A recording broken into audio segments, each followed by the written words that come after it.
Greetings, Japan fans. In today's show, we're going to look at some people development techniques which are rarely used.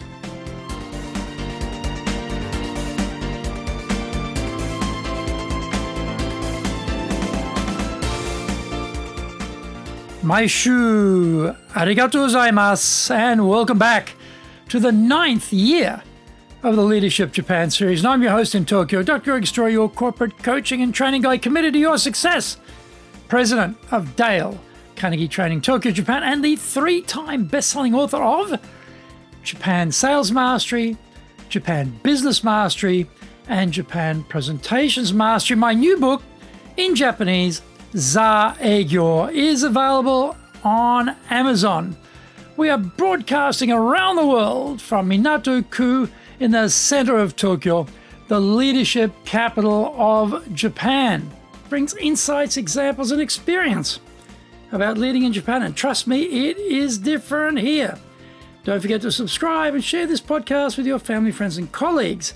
We are not being sponsored by Libsyn, but we value your privacy, which is why we have our podcast hosted by Libsyn, who, unlike many other podcast hosts, have a strict policy that does not allow access to your private information by anyone.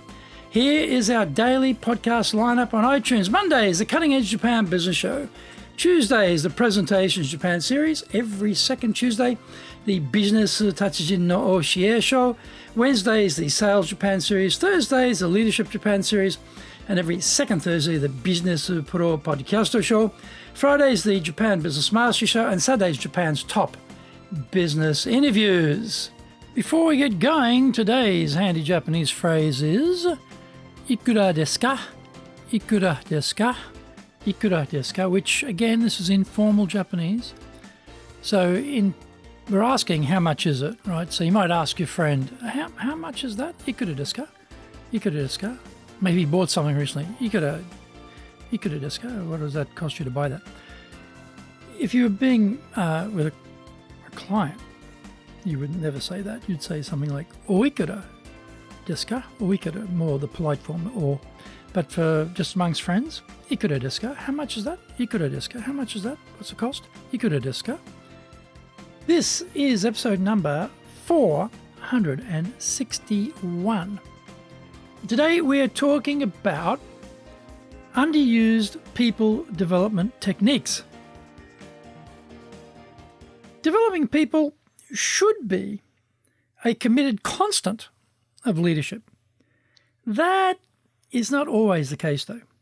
Often the leader is actually still the manager and hasn't made that important transition to a master of leverage. We can work 80 hours a week and blow ourselves up, or we can have 10 people working their 8 hours every day, achieving the same level of output in a single day. The manager's job is to make sure that those 10 people are in the right positions, doing the right things and producing the right results. In addition, the leader's job is to set the direction for the team, create the environment where the team can motivate themselves to flourish, and assist in the personal growth of the team members. This last consideration is often abdicated by managers and imagine that this is the responsibility of the HR department. That would be a huge mistake in Japan. HR managers are often on a rotation in Japan, where their previous job was heavy machinery export manager, and their next job will be head of audit. In other words, they are not HR professionals. In big companies in Japan, HR can be the internal police department, making sure all the proper forms are filled out, that the leave records are correct, and that the next year's job rotations have been sorted out in advance, etc. Leaders need to guide HR to set the direction for the development of the team. This can involve external training, and budgets are set for this, and HR's job is to go and source the provider. The leader, however, has many options apart from this route to help develop their people. Mentoring people is an obvious one. Often we are mentoring people not under our direct accountability, and it works well. because there is a high level of objectivity on both sides. As their boss, we can be too close to the situation. An outside mentor may be better placed to be an objective observer and be able to speak more freely with the staff member than we can. This builds the trust, and corrective feedback is sometimes more palatable coming from someone perceived as a neutral person who is not assessing your performance. Is there a mentor system in place in your company? And if it is it working, and how would you measure the outcomes? This last point is the rub. If we have a mentor scheme and no way of measuring its success, why are we doing it in the first place? Job rotation within the firm is a given in Japan, and over time, everyone becomes a generalist within the organization. Lateral transfers, temporary duty assignments, and acting assignments are also valuable alternatives. The people stay on your budget line, but they are sent off to work with another division to gain experience and to assist in the coordination between departments. Usually, the people connections are the secret to getting things done across departments within the firm.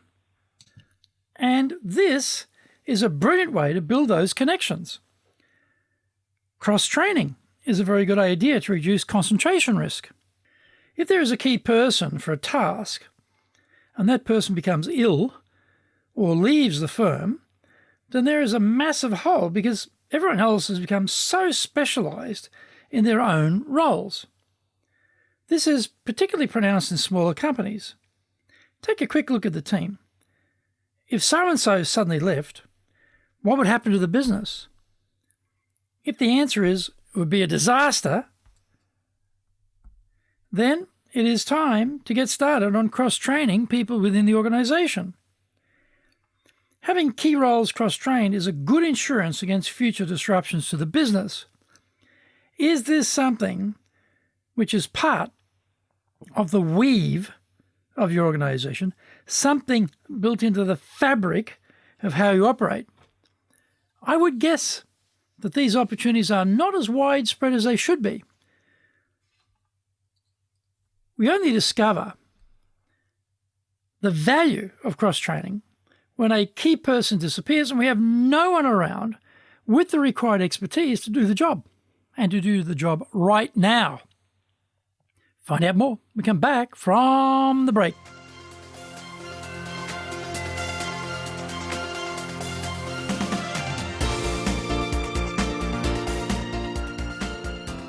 Our show today is brought to you by our public programs, but we also do custom-made in-house classes. Now, we do them in our super safe classroom, we do them live online, and we do them in Japanese, and we do them in English. Today's show is being brought to you on the 13th of May. We'll be doing our course previews. On the 18th of May, we'll be doing the Dale Carnegie course. And on the 19th and 20th of May, we'll be doing high impact presentations. Our website is www.dale,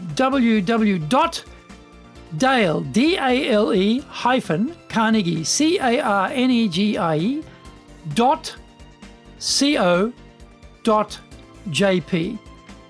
You can email me at greg.story@dalecarnegie.com. If you like learning by watching videos, then we have over 1,000 for you there at Tokyo, Japan, Dale Carnegie TV on YouTube. Get my best-selling books, Japan Sales Mastery, the Bible for selling in Japan, and Japan Business Mastery, as well as my new book, Japan Presentations Mastery. We release 3 TV shows every week on YouTube. The Cutting Edge Japan Business Show, that's a premiere business show in Japan, comes out Mondays. Fridays, we have Japan Business Mastery Show. Saturdays, Japan's top business interviews, where I interview leaders in Japan from SMEs all the way up to the corporate captains of industry on one topic, leading in Japan. Every second Thursday, we release the Business Pro Television Show. Don't forget, you can email me at greg.story@dalecarnegie.com.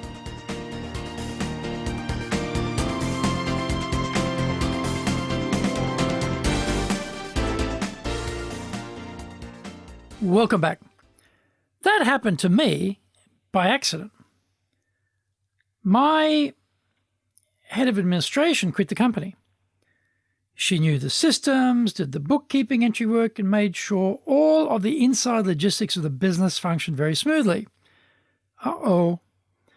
Without any intelligence or pre-planning, it happened that a part-time person had been working under the administration head and knew most of the functions of the role.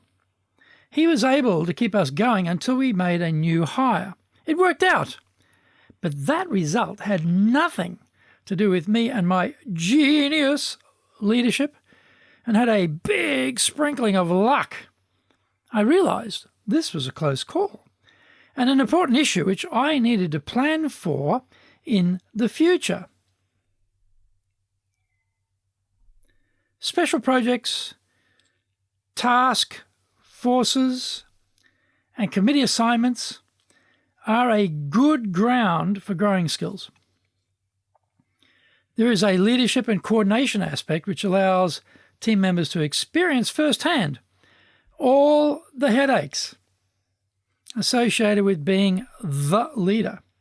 It is easy to whine about the boss until you find yourself in that role and all of the concomitant pressure and responsibility hits you.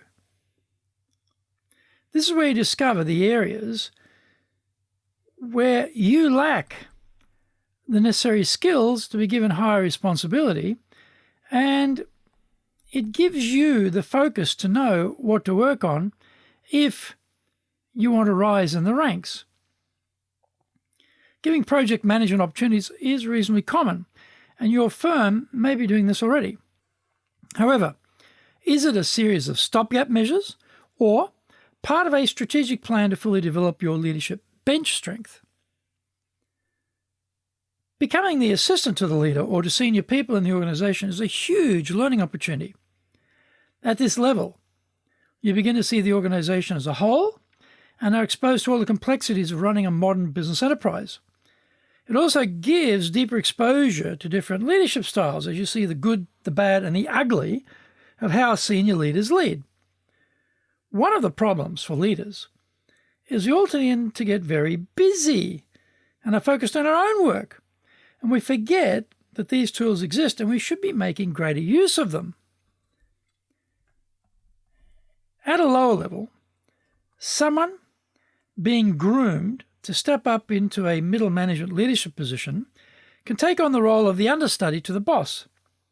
Instead of the boss quickly rotating out of the division and going somewhere else, the understudy has the chance to shadow the boss and be privy to how they run the section. This takes a degree of coordination and planning, and often both are lacking, and the handover between leaders is minimal. The well-organized succession plan is something which is extremely logical. We all salute the idea, but few companies actually are well-organized enough to pull it off. How about your firm's case? When we review the various tools, we quickly realize there are a number of development opportunities available which we are not making the most of and are missing some possibilities for our team members. This is natural. When you have your head down, are surging from one meeting to the next, and generally are run off your feet. Take a moment and reflect on whether some of these tools might be useful to employ in getting the maximum leadership leverage feasible by developing your people the highest levels possible. These ideas may seem like more work at first, but we quickly realize we can organize most of them without that much difficulty. We may think these ideas are too obvious and nothing new. That is true. But are we doing these things? Knowing, agreeing, and executing are not the same thing. So, what are you doing? And are you doing enough with what you have?